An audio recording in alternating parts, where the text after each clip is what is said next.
Students, हम topic cover कर रहे हैं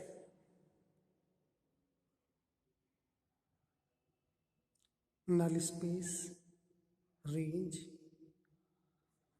rank and nullity of a linear transformation, जिसमें हमने रेंज के बारे में बताया और नल स्पेस के।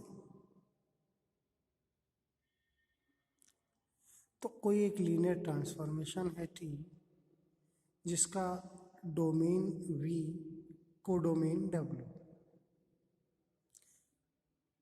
तो जो रेंज होता है वो कोडोमेन W के उन एलिमेंट का सेट होता है कि वो एलिमेंट T इमेज हों V के एलिमेंट से। तब हम कहते हैं कि W के वो एलिमेंट से बना हुआ सेट जो कि V के किन्हीं एलिमेंट्स का या कुछ एलिमेंट्स का इमेज होती है, उस सेट के लिए हम रेंज कहते हैं या range space of T. Null space के बारे में आपको बताया गया कि null space vector space V जो कि डोमेन सेट है उसके उन एलिमेंट का सेट होता है जिनकी इमेज, जिन एलिमेंट की इमेज 0 होती है। तो हम उन V के उन एलिमेंट के सेट को नल स्पेस कहते हैं,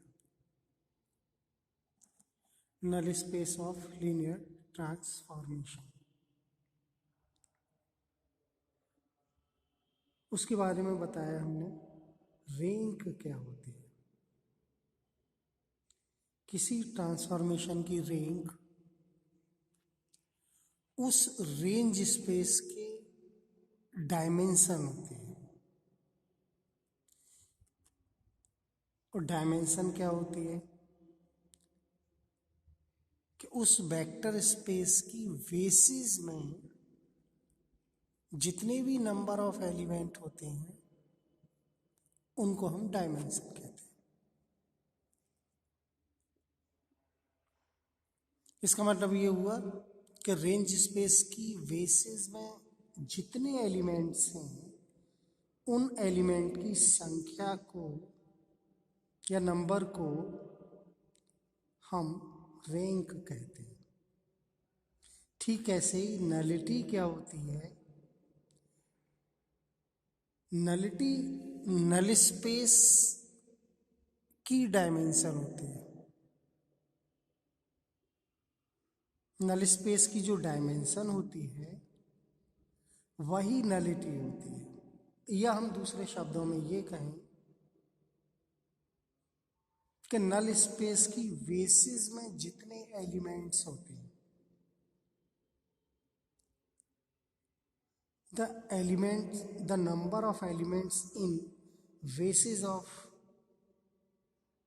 null space is called nullity.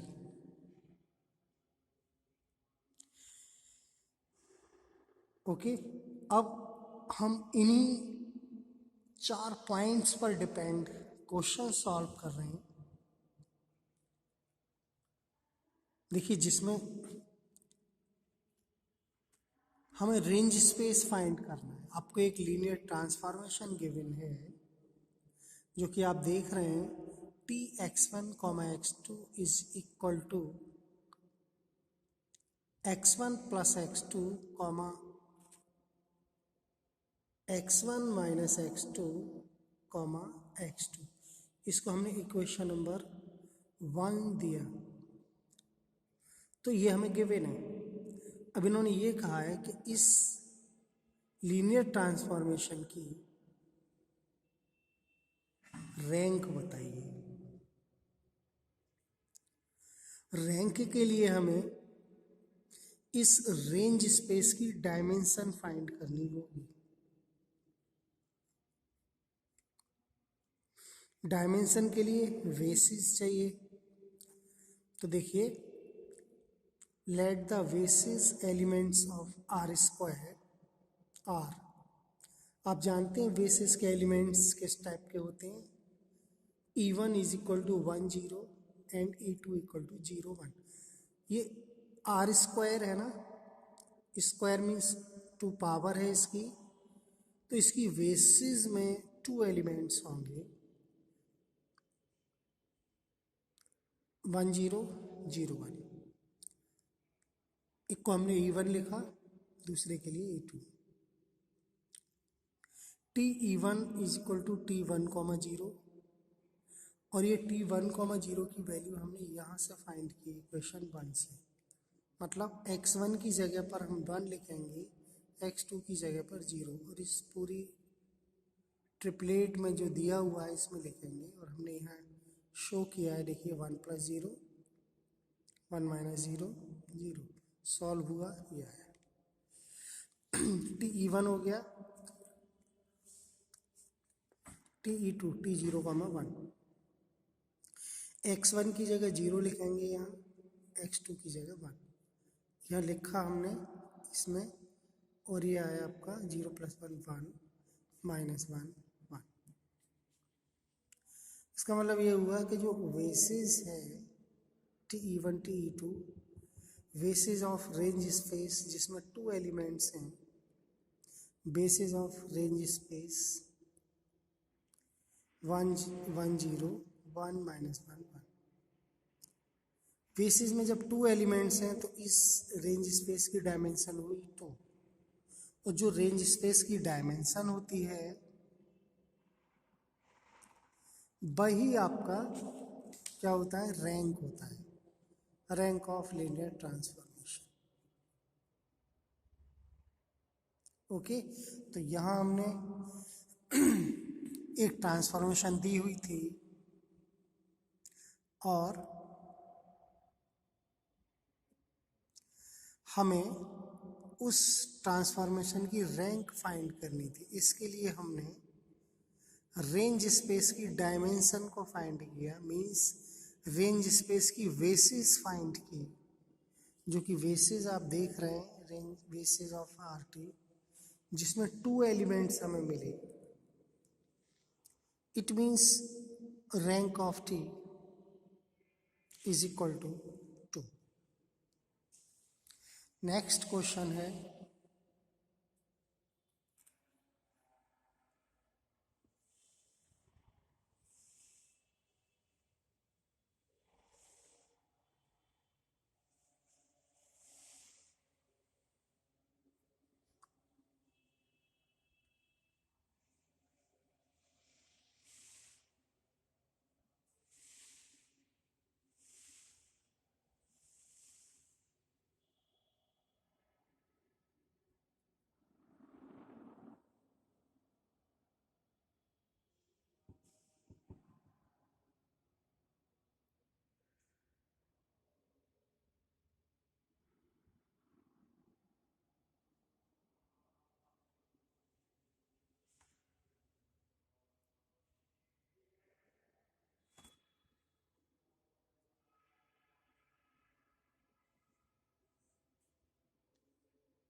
देखिए क्वेश्चन है, find a linear transformation T such that RQ tends to R की power 4, whose range is spanned by vectors 1 2 0 -4 2 0 -1 -3. Usual basis of RQ is E1 E2 E3.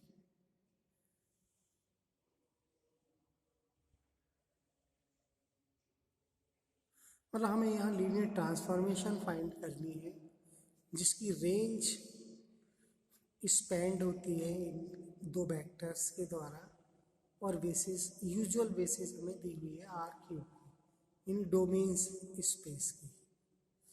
देखिए range is spanned by two elements या two vectors. हम क्या करेंगे, we में further include a vector 0 0 0। Zero vector हम इसमें include कर दें तो इस रेंज स्पेस पर कोई इफेक्ट नहीं आएगा। तो हमने यहाँ इंक्लूड किया तो ये बेसिस हो गई 1 2 0 4 और ये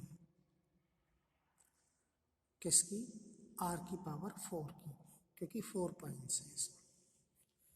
देखिए एक लीनियर ट्रांसफॉर्मेशन हमने एग्जिस्ट की such that T X I is equal to Y I. यहाँ पर हमारे पास x जो एलिमेंट्स हैं वो e1 e2 e3 है। तो हमने यहाँ लिखा T e1 is equal to, हमने लेट कर लिया टी e1 ये है, टी e2 ये है, टी e3 ये है। क्योंकि e1 e2 e3 बेसिस है आर क्यूब की, तो T e1 T e2 T e3 basis होंगी R4 की, कोडोमेन सेट इसकी। हमने एक एलिमेंट लिया अल्फा आर क्यूब का और अल्फा इस टाइप का लिया a b c is equal to, इसको लीनियर कॉम्बिनेशन में एक्सपेंड कर सकते हैं a one plus b e2 plus c e3। Therefore T A comma b comma c is equal to a T one, यानी T हमने operate कर दिया इस पर ट्रांसफॉर्मेशन, और ये आ गई आपकी a T one b T two b T c T three. T one T two T three की ये वैल्यू हमें दी हुई है, वो हमने यहाँ सब्सटीट्यूट की। फिर क्या किया, इसको बस सिंप्लीफाई कर लिया, मीन्स कैसे ए प्लस टू बी, ये 0 A plus two B comma 2a plus 0 plus 0 2a 0 minus B plus 0 यानी minus B minus 4a plus minus 3b। तो ये आपका लीनियर ट्रांसफॉर्मेशन टी ए कॉमा सी के लिए फार्मूला बन गया। यही हमें फाइंड करना था।